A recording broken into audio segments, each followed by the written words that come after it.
So people around you, they will certainly benefit from your experiences. And I will just deliver a little talk on systematic review and meta-analysis, more of an introductory one. So this is more relevant to people who have not done systematic reviews, but it will give you some insights also to people who have done systematic reviews about how to qualitatively assess your systematic reviews and find out various parts of a systematic review which are there for you to understand.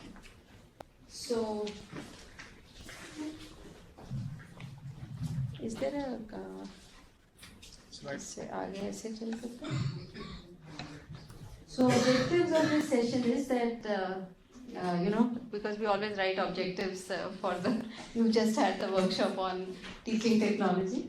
So by the end of this session, we must differentiate between systematic review and narrative review, understand the components of a systematic review and know the steps of systematic review, and also have a little overview of meta-analysis. So what is a systematic review? Can somebody tell what is a systematic review? We'll make it more interactive, otherwise it becomes quite a... Anybody who's done a systematic review can tell us.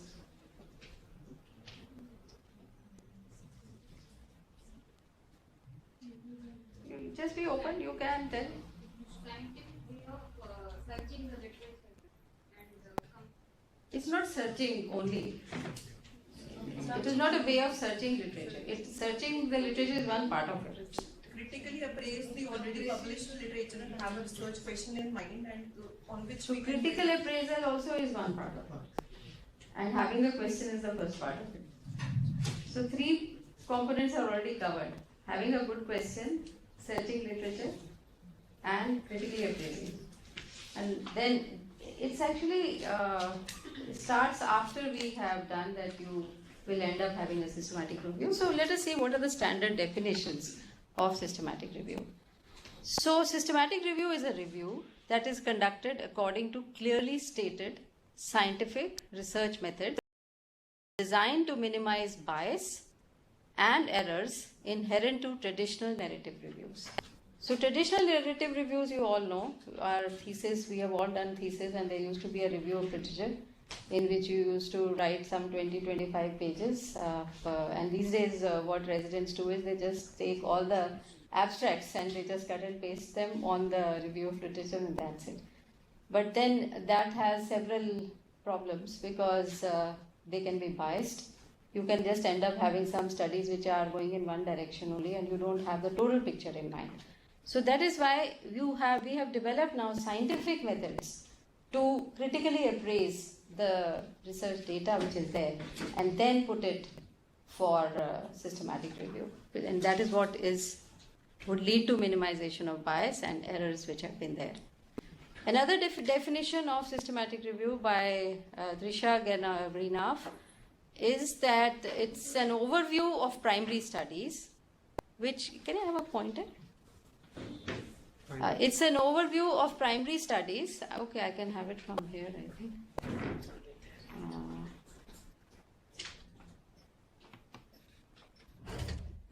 Here's the pointer. Here's a pointer.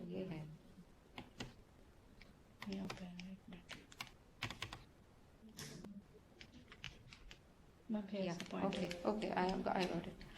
Okay, so it's an overview of primary studies which contain an explicit statement of objectives, materials and methods. So it is like any other study, that you have a background, you have materials and methods, you have results, and you have discussion. So those are the various components of a research paper. So systematic review also follows all these methods. So it actually is a research study. It's an original article. And that is why people who are publishing systematic reviews, they are getting the same credit as a person who is doing a primary study. So we have methods, and it's been conducted according to explicit and reproducible methodology. So many times, especially in the Cochrane network or in the Cochrane library, even if you've written a protocol, that gets published and many journals publish even protocols for systematic reviews. After this, another definition, which is from Sackett, Dave Sackett, Strauss. These were the very fundamental people for evidence-based medicine, and they say that a systematic review is a form of research. So it's a form of research which is more like a tertiary research, because some people have done the primary and the secondary work, that provides a summary of medical reports on a specific clinical question. So you need to have a clinical question, using explicit methods to search, critically appraise, and synthesize the world literature systematically.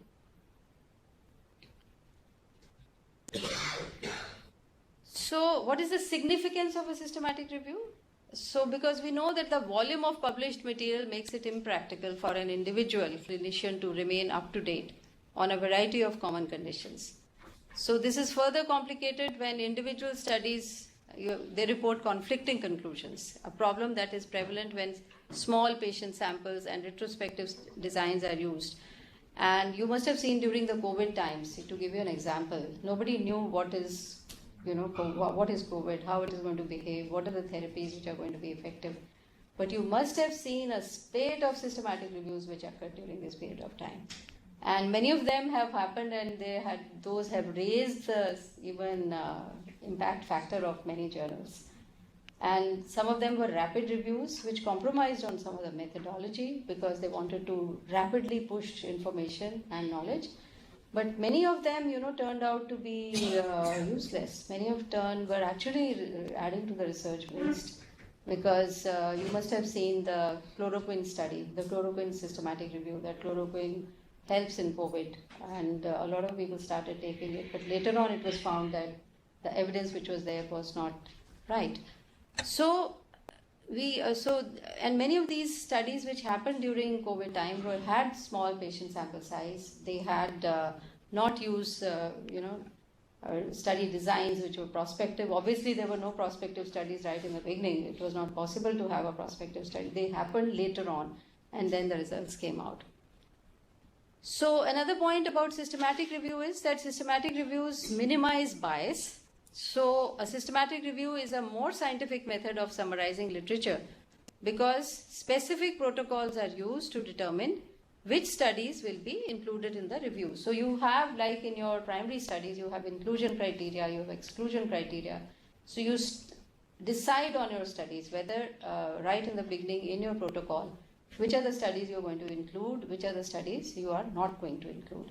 So all those things also you would have decided when you are writing a protocol for a systematic review. So writing a protocol for a systematic review is not just doing it, because half of the systematic review is actually the method, the protocol which has been there.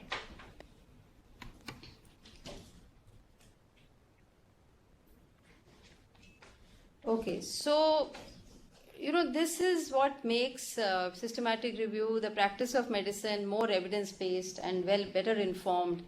There are problems with single studies. Sometimes, we try to base our results on single studies. There was a study during COVID time on azithromycin being used for COVID. But there was only one study which was there at that time, one RCT which had shown, one French study which was there. And a lot of people started using azithromycin for COVID. And then later on it was found that it was a single study. It had a small sample size, and there was high sampling variability sometimes which is there. There are then false positive and false negative results.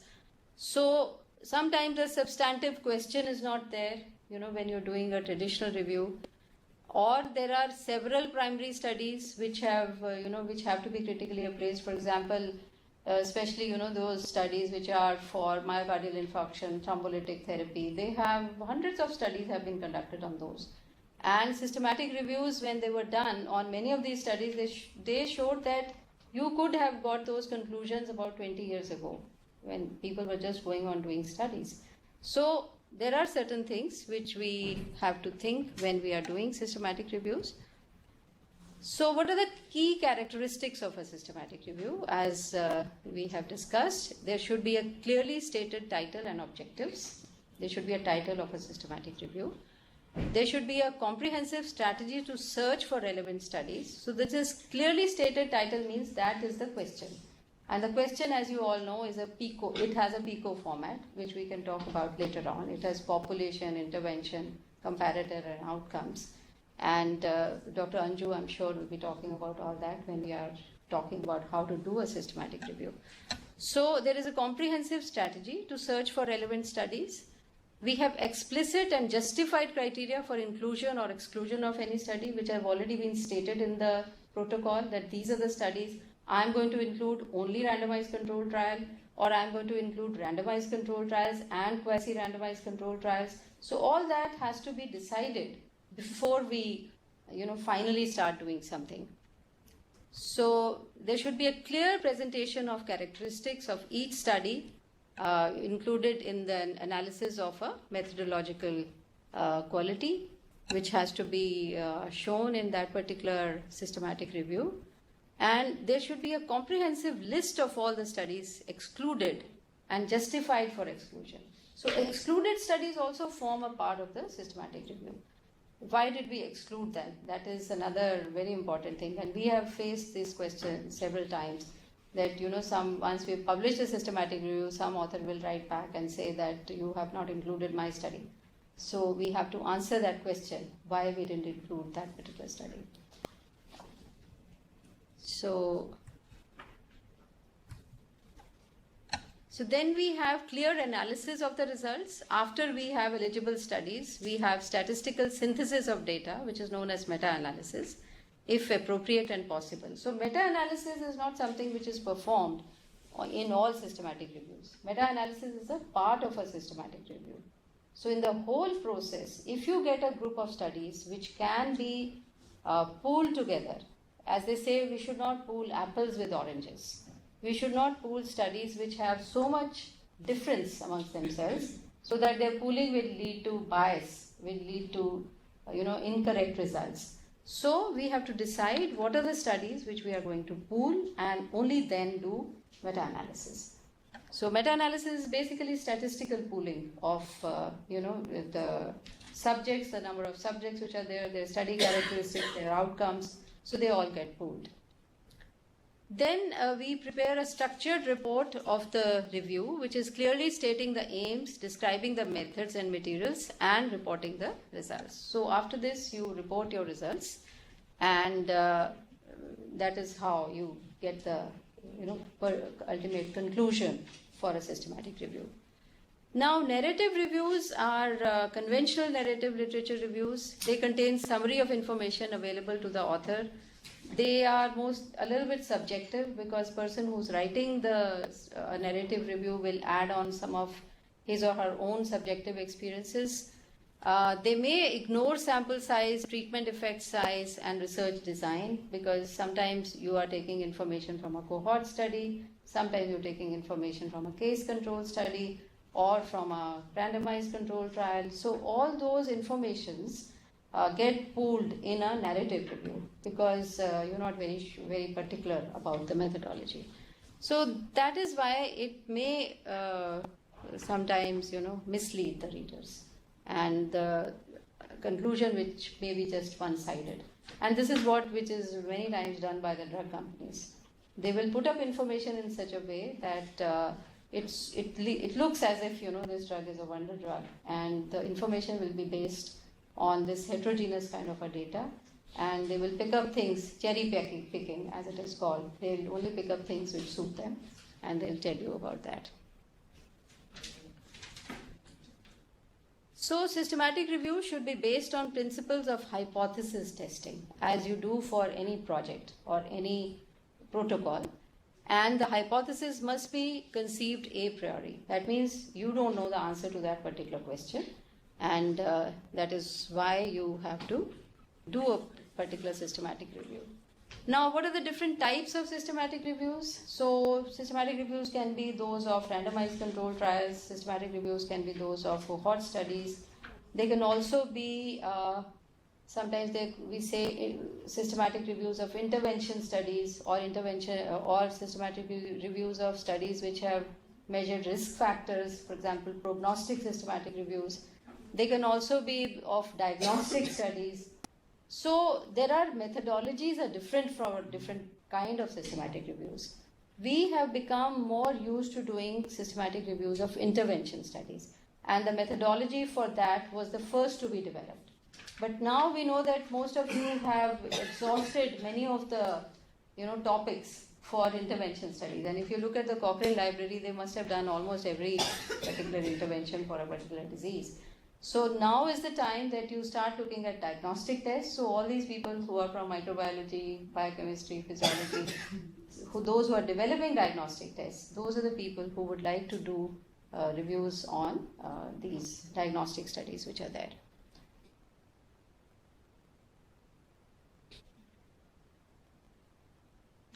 Okay, so this was a review which we did very early, of which Anil was also a part. This was heated humidified air for the common cold. This was one of the first systematic reviews which I had done, and it's for the ARI group. So this is an intervention review in which you are using hot humid air. Somehow this review became very popular during COVID times when people were using a lot of steam inhalation.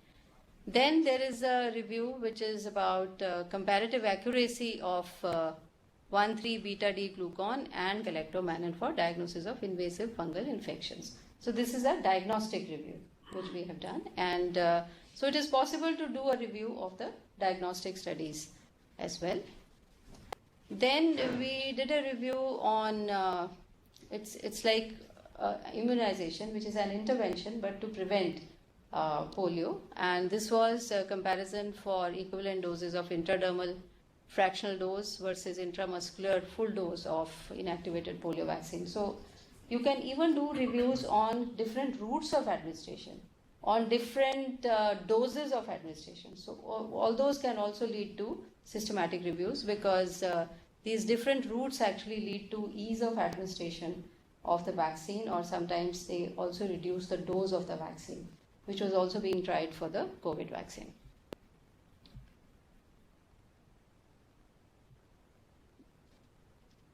Okay, so this was another review which was about invasive pneumococcal disease. So this was a review on the prevalence of a particular disease. So what is the burden of disease?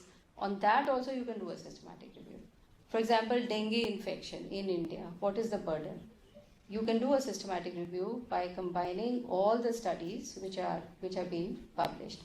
Monkeypox, everybody has been talking about how common it is in India. What's the prevalence? You can do a systematic review on that by combining all the studies which have been done on monkeypox, say in India or South Asia. You can go on enlarging your universe depending upon, if you have sufficient information available in one country, then you need not go to the other countries. You'll be most relevant to your own population. So what are the steps in performing a systematic review? The first thing, of course, is to have a research question. Very good. So formulate a focused question. So it should not be a very general question. Always go for a focused question. Then conduct a systematic literature search, of which Panita is going to tell us how to conduct that focus or systematic search. After this, refine the search by applying predetermined inclusion and exclusion criteria. Then you extract the appropriate data. For that, you have to design a data extraction form as to what are the data you are going to extract from a particular paper which are relevant to your systematic review. So every article which you are looking at is your subject. It's a study subject for you. And you are critically analyzing that paper and you're getting information from that. For example, in our primary studies, we go to patients and we detect, a disease, and then we write down all the findings. Similarly, in these papers are your subjects, and you are trying to extract information from all those and put them in your data collection sheet. Then, so extract your appropriate data and assess their quality and validity. Now, this is a very important step in the systematic review, as was said, that your systematic review is as good as your studies. So you have to look at the quality of the data which has been there as to what was the quality of that randomized control trial. See, a trial doesn't become randomized control trial just by writing on it that this was randomized control trial. We'll have to look at what was the method of randomization, whether this was adhered to, what was the method of blinding, whether what was the method of measurements which were done. So there are so many factors which have to be addressed when you decide to include a particular study into your systematic review. So extract the important data and assess the quality of studies, and there are various quality characteristics, tools which are now available. There's a risk of bias tool. For diagnostic studies, there's a Quadas tool. For other studies, there are other observational studies. We have Newcastle and Ottawa scale. So all those also have to be learned and applied to the systematic review which you have conducted. And they also have to be applied correctly. It's not just that you really, yes, I applied that tool, but you have to give results of that. Then you synthesize and interpret and report the data, and also analyze the data, because if you're doing meta-analysis, then you're also analyzing the data. So focused question could be, as I just said, PICO is something which comes into play here. So PICO is, P is for population of interest, I is for intervention, or it could even be exposure. If it's an observational study, then it is not an intervention, it is exposure. So then it becomes a PECO. Then what are the comparators? For example, a control group, whether it was there or not, or if there was something like standard of care which was there. So you will see in those studies what are the comparative group.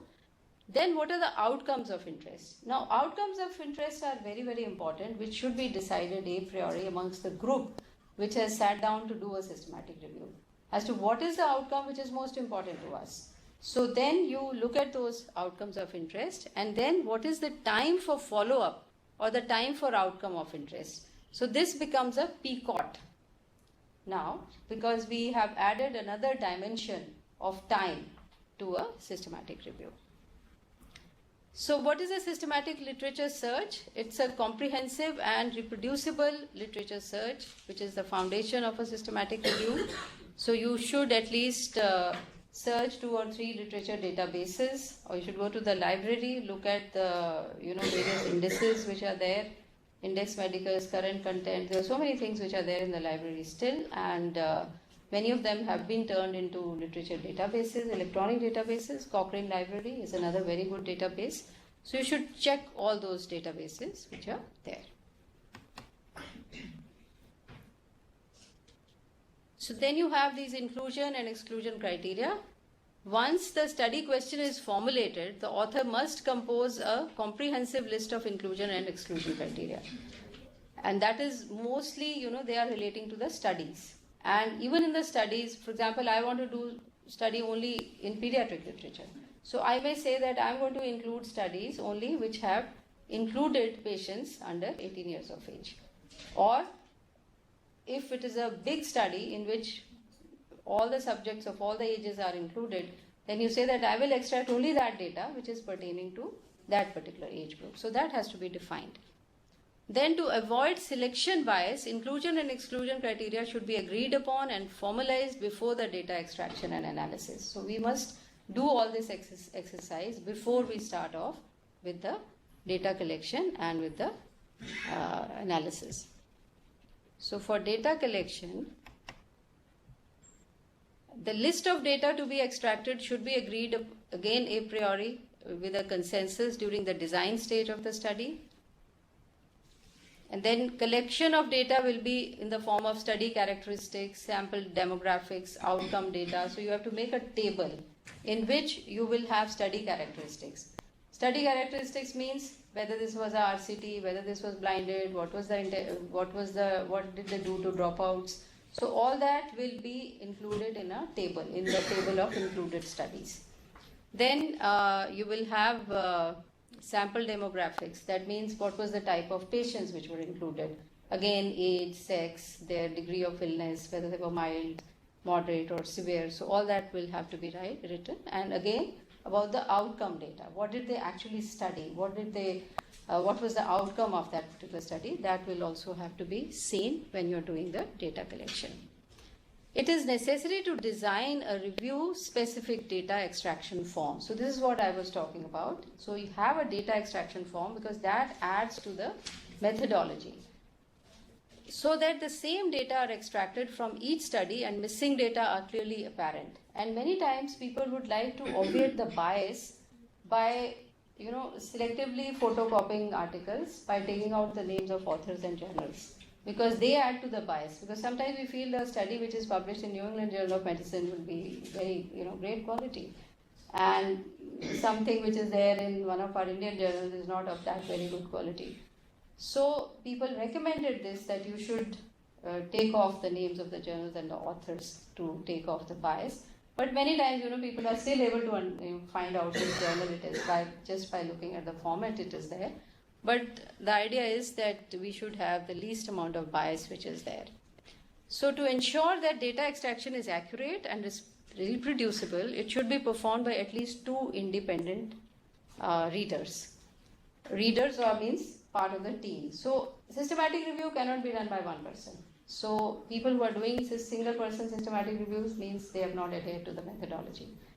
And you should have at least 2 people who are extracting the data, because sometimes there can be a difference of opinion, and that difference of opinion again has to be settled by some third party, and so there has to be another person who's there. So review teams are at least 3 or 4 people, and they can be even bigger.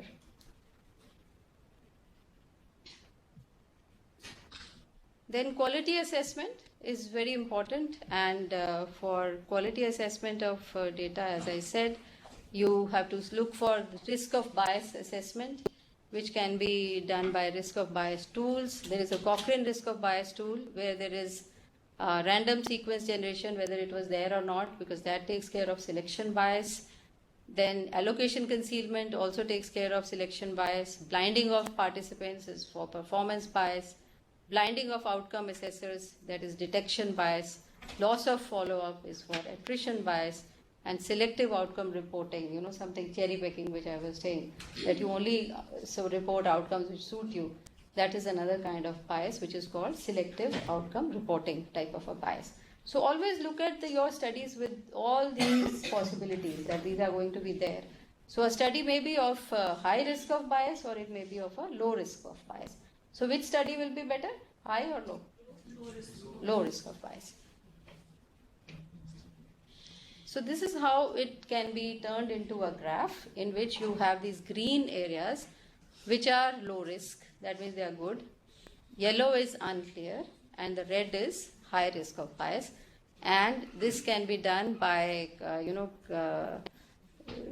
this is a graph which kind of measures it. That depends on the number of studies which have been there, which are either of high risk of bias or low risk of bias. So, which will be clear to you from this. For example, we have all these studies which are there. They are listed here, and the bias which is there in different fields is there. If it is green, that means there wasn't much bias in any of these studies. So this particular graph actually shows you there is hardly any red over here. So that means that the risk of bias was low in this particular meta-analysis. Then is the data synthesis. After you have extracted data, you will synthesize, which the method could be quantitative or qualitative, which then becomes a narrative review, because if you're doing quantitative, then it is a meta-analysis in which you are adding up values, you are entering them in a software where pooling is done, mostly by standard error of mean or common odds ratios. So different type of statistical tests which are there. And it's always good to know the statistical test which is being used, rather than just follow the software blindly. And so the authors summarize heterogeneous data, qualitatively and narratively, data that are very conflicting and widely variable, should not under most circumstances be combined numerically. So don't combine data which are very different from each other just to create a forest plot or something like that. So when can data in a systematic review be synthesized numerically? Once the data have been extracted and their quality and validity assessed, the outcomes of individual studies within a systematic review may be pooled and presented as a summary outcome or effect. But when data are not too sparse or too low quality or too heterogeneous, then you should not actually. So when it is not there, then you do it. So meta-analysis, it's a statistical technique for combining the results of independent but similar studies to obtain an overall estimate of treatment effects.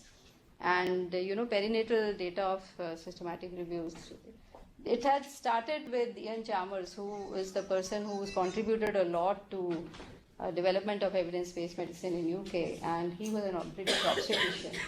And this initial data of systematic reviews was the perinatal data of systematic reviews, in which newborn studies also were included. So in those particular studies, they were very, very careful about including studies, excluding studies. And as you know, I mean, just by the way, I would tell you that the Cochrane collaboration logo, which is there, that logo which is there, it actually represents a meta-analysis, which was done for antenatal administration of corticosteroids to mothers who were undergoing preterm labor. And then they found that giving corticosteroids actually reduced incidence of respiratory distress syndrome in them. So that particular meta-analysis, which was first done by one Patricia Crowley, that has become a part of the Cochrane logo.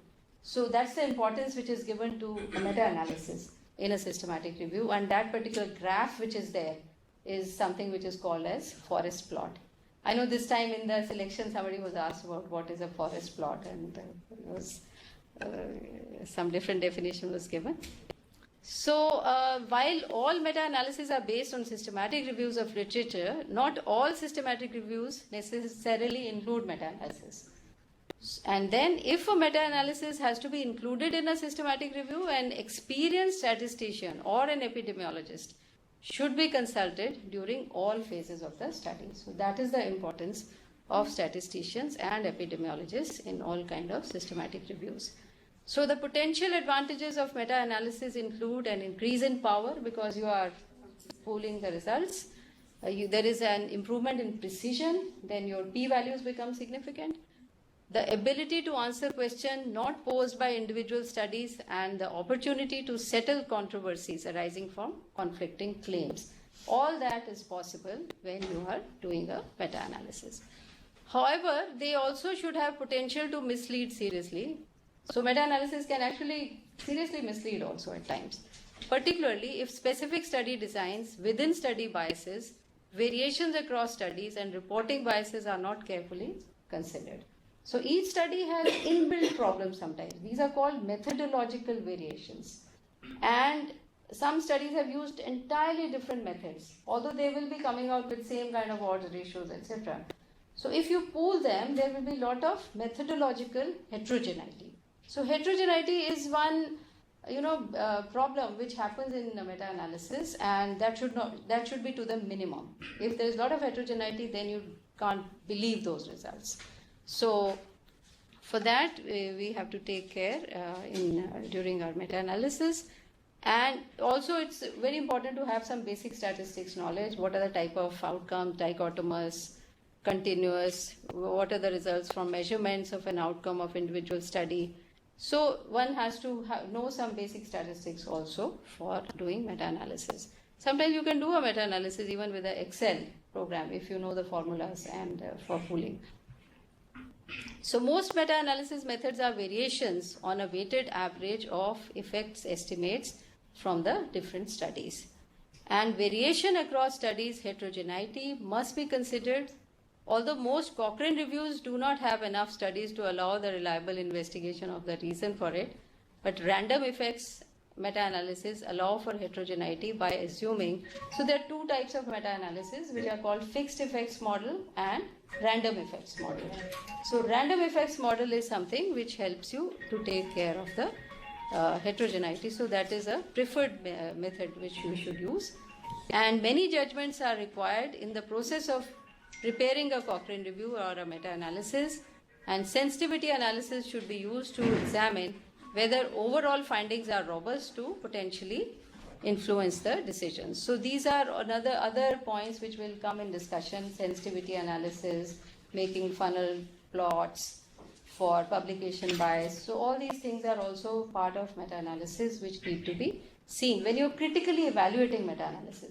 Now, all those people who have done your meta-analysis, you should just think about this as to what is the validity of my meta-analysis. Is it still reliable? Is there something I can do better to the data which I have collected?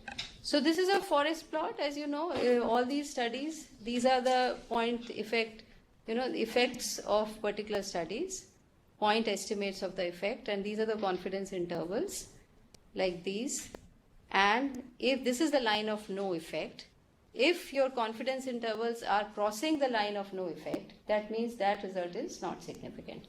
But if it is not crossing the line of no effects, for example, this, and this, you can say that these were the significant results, but when you pool the data, you find this is what is known as the diamond, which you get at the bottom, and this is not crossing the line of no effect, then this particular result is significant. And then on this side, they have impressions about heterogeneity, which could be expressed in the form of chi-square or I-square statistics, which are complicated formulas. You don't have to bother about them. The software gives you. And here it is about 40%. So 40% is not very high heterogeneity. Where high heterogeneity means when it is more than 70% or so. So if it is less than 40%, it's even better, but 40% is not bad.